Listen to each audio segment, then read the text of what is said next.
14 months after our divorce was final, my ex-wife stood on my porch at 10 o'clock at night with 2 suitcases, ringing a doorbell she used to own. I could hear her through the door, telling my neighbor, calm as a Sunday morning, that she was home. She was not home. And to explain how a woman ends up on that porch with her whole life packed into 2 bags, I have to start with a text message from my bank. I am 47. My ex-wife is 44. We were married for 12 years, and we never had children. She could not have them. We found that out in year 3, and I am going to say this one time and leave it alone, because it is her private business, and it stays that way. That was a grief we carried together, and for a long time I believed carrying it together was what we were doing. The house matters in this story, so let me tell you about the house. My mother put that house in my name when I was 30 years old, 2 years before I ever met my wife. It was the house my mother grew up in. She signed the deed over to me at her dining room table with a notary she paid for herself, and she said, "This is yours, and nobody can ever take it from you if you are smart enough not to hand it to them." My mother passed 6 years ago. She never fully warmed to my wife, and I used to think that was a flaw in my mother. My wife's name was never on that deed. Remember that. It is going to decide everything. Now, the text message. It came in on a Wednesday at 1:20 in the afternoon while I was at work pricing out a job. My bank's fraud department, the automated kind, asking me to confirm a charge. Did you attempt $212 at a hotel? And then the name of one that sits about 3 miles from my house. Reply, yes or no. My wife and I kept one joint card for household things, groceries, gas, the vet back when we had the old dog. And my first thought, I swear to you, was that somebody had stolen the card number because my wife sold fixtures and finishes to builders all day, and she was supposed to be at a job site an hour north. I had my thumb over the NO button. Fraud, obviously.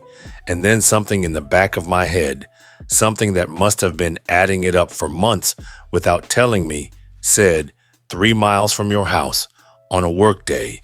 I put the phone down and did not answer the bank at all. That night, I logged into the account while she showered, and after she went up to bed, I read 4 months of statements at the dining room table with the sound off on everything, and there it was. Once you knew what you were looking at, I got a legal pad from the garage and started a list, date, amount, place, the same 3 columns my mother used to balance a checkbook. And by midnight, the pad looked less and less like a mystery and more like a schedule. The same hotel, 4 times, and the bank had slept through every one of them until the 5th. A restaurant I had never been to, over and over, always at lunch. A florist charge, twice, and no flowers had ever come to me or to that house. Here is the part I want to be honest about, because every man watching has stood at this exact corner. I did not confront her that night. I wanted to. I could feel the statement shaking in my hand, but a charge on a card is a fact with no face on it, and I had watched enough men on the internet blow up their own case swinging at half a fact. So I folded the statements into my work bag, and I went to bed next to her, and I said good night, and she said good night, sweetie, and that was the longest night of my life to that point. There would be longer ones. Friday, I hired a private investigator. I found her through a bail bondsman I know from softball, and I say her because the investigator was a woman, maybe 60, an ex-skip tracer who spent 20 years finding people who did not want to be found. Flat voice, cash up front, 1 week minimum. Her office was a desk in a strip mall with nothing on the walls but a fire extinguisher. She listened to my whole story without one sound of sympathy, wrote 3 lines on a legal pad, and said, 1 week is usually enough. She was not guessing. She had seen this 100 times. It took her 6 days. There were 2 men. I want you to sit with that the way I had to. I walked into that strip mall office braced for one man, one affair, one story I would have to survive. She slid a folder across the desk and said, in the tone you would use to read a parts list, "There are two gentlemen. Wednesday is one and Saturday is the other. They do not appear to know about each other. Neither one overlaps with your work schedule," which tells me she keeps a calendar. The Wednesday man lived in an apartment on the second floor of a building with outside stairs. The Saturday man had a townhouse and a boat on a trailer that had not touched water in some time. And the detail that stayed with me, the one I could not shake for months, is that she took them both to the same restaurant, same booth. The investigator had photographs of my wife in that booth on 2 different days with 2 different men, and in both pictures, her hand is on the table palm up, the exact way she used to reach across a table at me. 12 years, 2 men, 1 booth. I drove home with the folder on the passenger seat, and I sat in my own driveway for a long time, and I will tell you what I felt, because it was not what I expected. Under the anger, there was this cold, simple arithmetic. No kids to protect. A house that was mine before she ever walked into it. The decision was easy. Living with it was going to be the hard part. She came home at 6. I had the folder on the dining room table, closed. I am not going to perform the whole scene for you, because the truth is, it was quieter than the movies. I opened the folder. I laid out 4 photographs, 2 from Wednesday, 2 from Saturday, side by side, so the booth matched. She looked at them for a long 5 seconds, and the first thing my wife said, the very first thing, was, "Who took these?" Not, "I am sorry." Not, "It is not what it looks like." Who took these? She wanted to know the size of the problem. I told her a professional took them, and that there were more. And then I said the thing I had rehearsed in the driveway. "This is my house. It has been my house since before I knew your name. I want you out of it." And she sat down at my mother's dining room table and said, "No, just no." She said, "I am your wife. This is my home, and I am not going anywhere. And we are going to talk about this like adults." And she folded her hands on the table and looked at me with a patience that frightened me more than screaming would have, because I understood in that moment that she had already thought about this day, and I had not. She was right about one thing. I could not throw her out. A marriage gives you the right to be in the marital home, and the law does not care whose name is on the deed while the marriage is still standing, and she knew it. I know men whose stories end right here with a shove or a suitcase on the lawn and a night in a cell, and their cheating wives walk into court as victims. So I did not touch her. I did not raise my voice. I made one threat, and I will own it plainly because it worked. I told her that if she was still under this roof on Sunday, her mother would be reading that folder by Monday lunch. Her mother, a churchwoman with a spine of iron, who had bragged about her daughter's marriage to 3 counties. My wife went a color I had never seen on her, and that is when I knew what she was actually afraid of, not losing me, people finding out.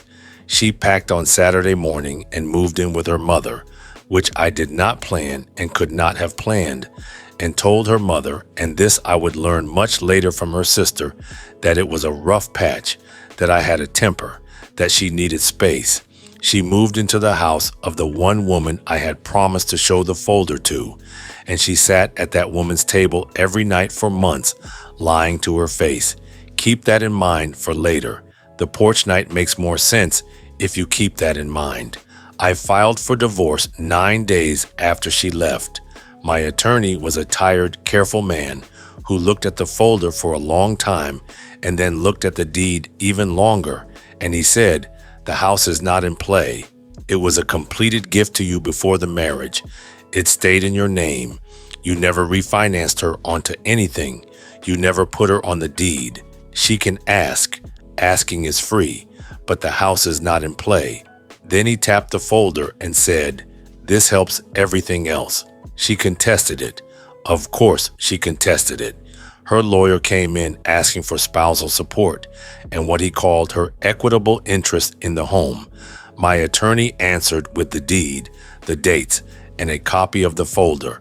And her lawyer never once brought up the threat I had made at that dining table, because using it meant putting the folder in front of the judge, and the folder was the one thing she could not afford to have seen. And this is where the story does the thing I did not see coming.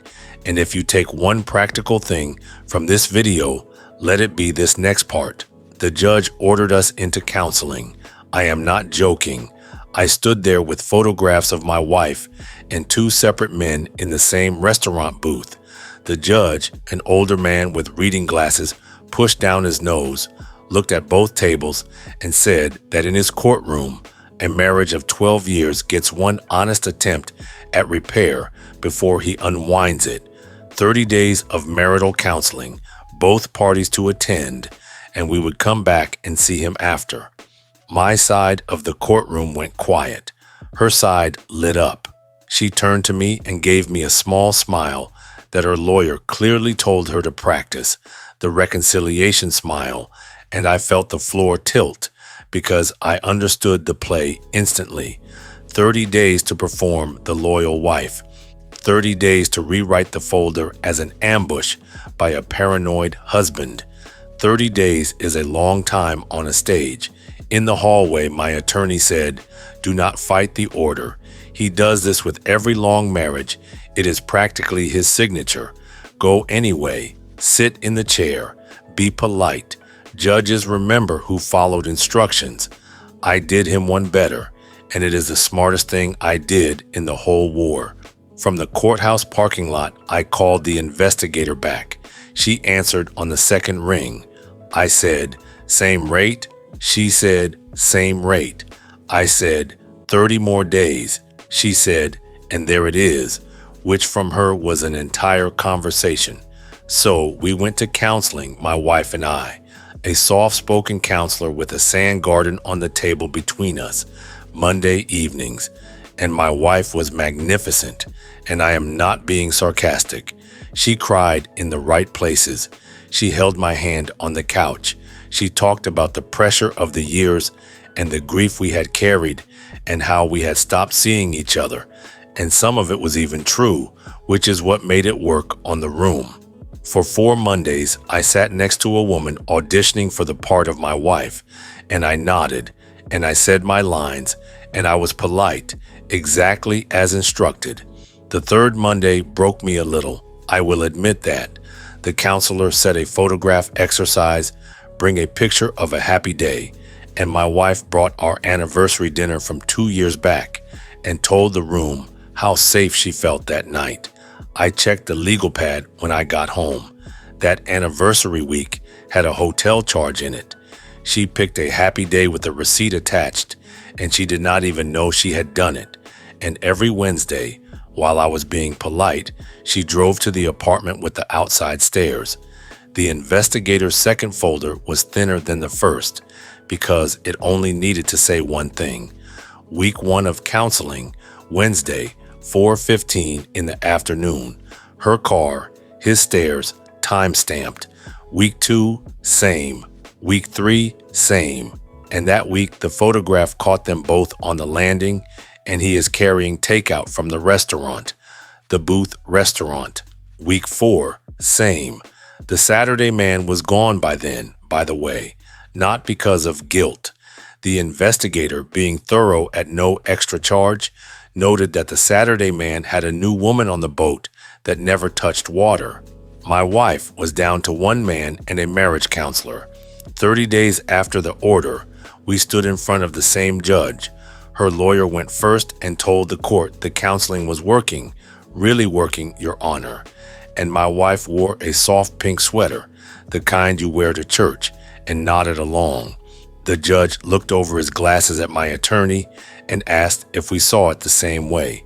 My attorney said, "We have an exhibit instead," and handed up the second folder with the counseling dates and the Wednesday dates printed on one page, side by side, so the calendar could do the talking. Monday session, Wednesday stairs, Monday session, Wednesday Stairs, 4 lines of it. I watched that judge go over the page twice.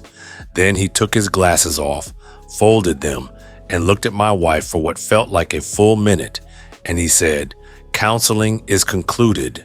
And that word, concluded, did more damage to her face than every photograph combined, because she knew the act was over. The divorce was granted, and because I know exactly why you clicked on this video, here is precisely how it shook out. She lost the house. She never had the house. My mother's deed did what my mother built it to do. And the equitable interest argument died in one afternoon, because there was nothing equitable about a gift that predated the marriage and never once had her name near it. Her lawyer tried the improvements angle, that marital money had renovated it. We had replaced a water heater and painted 2 rooms. The judge actually said the words, "A water heater is not a down payment." She got no alimony, not $1, not 1 month. She earned good money selling fixtures and finishes. We made about the same money, and after that calendar exhibit, the conduct question had exactly one answer in that courtroom. Her lawyer saw the math and quietly withdrew the request before the judge could rule on it, which lawyers do when they already know the shape of the ruling. What she got was this: we split the joint savings, $34,000, 17 to her and 17 to me, right down the middle, and I did not fight 1 cent of it because it was marital money, and I was not going to hand her a single honest grievance. She took her clothes, her grandmother's dishes, her car, and her belongings, and that was it. 12 years, and it fit in a rented van that was not even the big one. The decree was signed 4 months after the fraud text. My attorney shook my hand in the parking lot and told me it was the cleanest contested divorce he had handled in a decade, and that I should thank a woman in a strip mall for most of that. I did. I brought her coffee and the last payment in cash, and she said, "You would be surprised how many men wait a year too long," and went back to her legal pad. I changed the locks the day the decree was signed. Hold on to that detail too. Now, the porch. For about a year, news of my ex-wife reached me secondhand, in pieces, none of it asked for. The Wednesday man lasted 8 weeks past the divorce, which told me it was never about the man. It was about getting out. And once she was out, there was nothing there. Her mother learned the truth eventually, not from me, from the court file, because church women check public records too, and I am told the fallout in that house was biblical. She left her mother's, stayed with a cousin, left the cousins. She stopped showing up at the fixture showroom, and in a trade where your phone is your paycheck, she let her phone die for a week. A builder we both knew told me at the supply house that she had called him twice about jobs that did not exist, quoting prices from years ago, and that he had let it ring the 3rd time. He was not being cruel. He just did not know what to say to her, and neither did anybody else. The word people kept using was unwell. I am not a doctor, and I was not there, and I am not going to diagnose anybody through a pane of glass. I will just tell you what I saw and what I did. 10 o'clock on a Friday night, 14 months after the decree, my doorbell rang twice, then a 3rd time, then a knuckle on the glass, patient and unhurried. I looked out, and there was my ex-wife with 2 suitcases on the porch of my mother's house. She had tried her old key first. I found the scratch marks around the lock the next morning, small scratches from her trying her old key in the dark.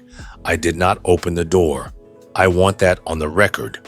14 months of silence, a signed decree in a filing cabinet, and a woman who had already shown me twice, once at a dining table and once in a courtroom, exactly how good she was at rewriting a room when you let her stand in it. I was not letting her stand in my room. Through the glass, she told me she had thought about everything and that she forgave me. She forgave me. She said the word home maybe 10 times. This is home. I just want to come home. We can fix this at home. And the tone never once rose or broke. It was the reconciliation smile, the church sweater, the whole audition, playing to a dark porch instead of a courtroom. And the calm of it frightened me the same way the no at the dining table had frightened me, because it meant the story in her head had stopped matching the world entirely. My neighbor came out on his own porch, and she turned to him and said, "Good evening, we are fine. I am just getting home," like she had been gone a weekend. I said one thing through the door. I said, "This is not your home. I am going to call your mother now, and I want you to sit down on the step and wait for her, because it is late and it is dark."